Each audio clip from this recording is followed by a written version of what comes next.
Vengeance of the Moon Knight, issue number 7. That's right, folks. If you want the third issue of a Blood Hunt book to talk about when Mark Spector is coming back, you got it.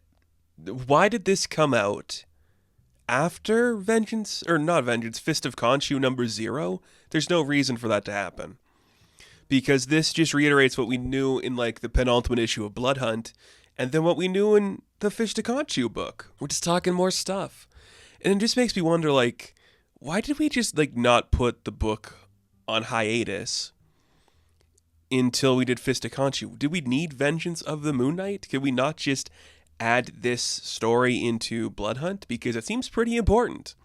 I don't know. It's very weird to me.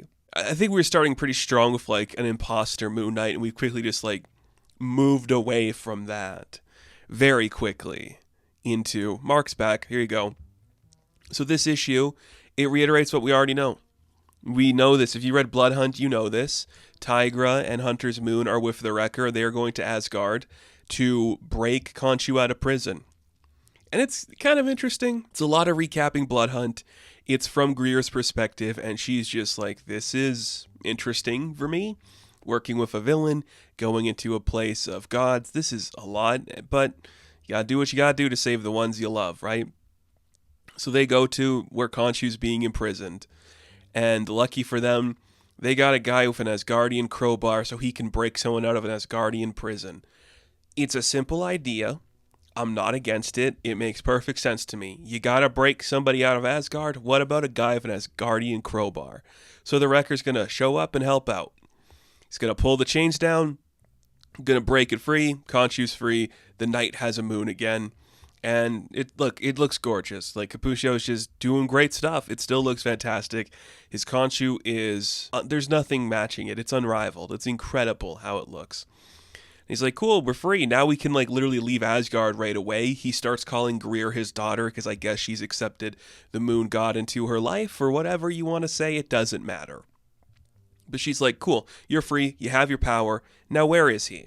It's like, oh, we gotta win this war first. So she's like, I don't care. Just tell me where he is. He's actually here. You might doubt me when I say that because I have an army of undead Moon Knights at my command. But guess what? He's the one that's going to lead them because Mark Spector is the most interesting Moon Knight. And he descends like a glowing staircase. He's got like his cool new suit on, some big swords, and like he's looking like a leader. And then Greer sees him, and then he sees Greer, and you're like, this is it. Like, yeah, this is why you wrote this issue of the book, because you're actually committing to this relationship. I kind of dig it. I dig it. Like, this is something both of these characters have needed for a while. Take all the damage of their relationships and give them something positive.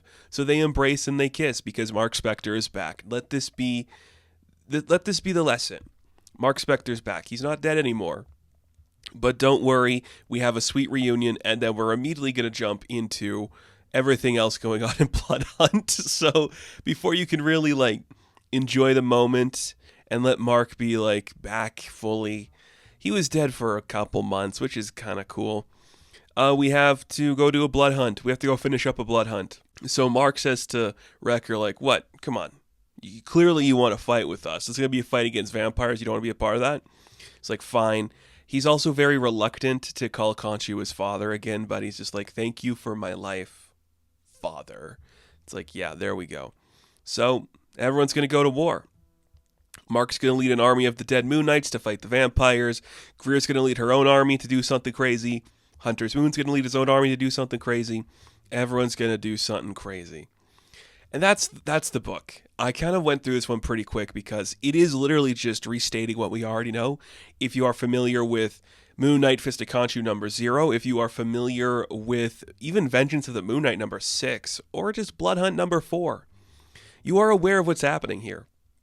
This is just the new perspective. It is fully a tie-in. It is just McKay spinning his wheels a little bit to get this to like a number 9 in terms of like Vengeance of the Moon Knight. So I hope we wrap up the Blood Hunt stuff quick and we can jump back into what the Shroud could be doing. Maybe he'll be a regular on the team. I will say, for as little this story gives us, aside from some cool embraces between Mark and Greer, it is still gorgeous to look at. It is some of the best artwork out there right now, the best colors out there right now. It knows exactly what it's doing with all these characters, and that's something to applaud. Gets me excited. We haven't had Jed MacKay write a Moon Knight with a Khonshu yet, like fully. So the fact that this is teeing that up, that's kind of exciting. That at the very least does get me excited for what this book could be. The rest of it, I'm aware, we are all aware, it is the most tie-in a tie-in can be. It means something to the story, but it doesn't change anything or add anything. So it's perfectly fine, perfectly reasonable. I guess it's more like letting Cappuccio tell this part of the story because I think it's Pepe Larraz that's doing Blood Hunt. So now Cappuccio could tell this story and keep it into like the true nature of everything going on in their Moon Knight work. So that's fine. That's cool. Works for me. Whatever. Oh boy. So, Vengeance of the Moon Knight, issue number 7. I am going to give a 7 out of 10. Now, thank you all for watching this review. Be sure to like and subscribe to the channel. As always, you can check me out on Instagram, TikTok, and Twitter. And of course, I will catch you in the next one. Have fun. Stay safe. Good luck.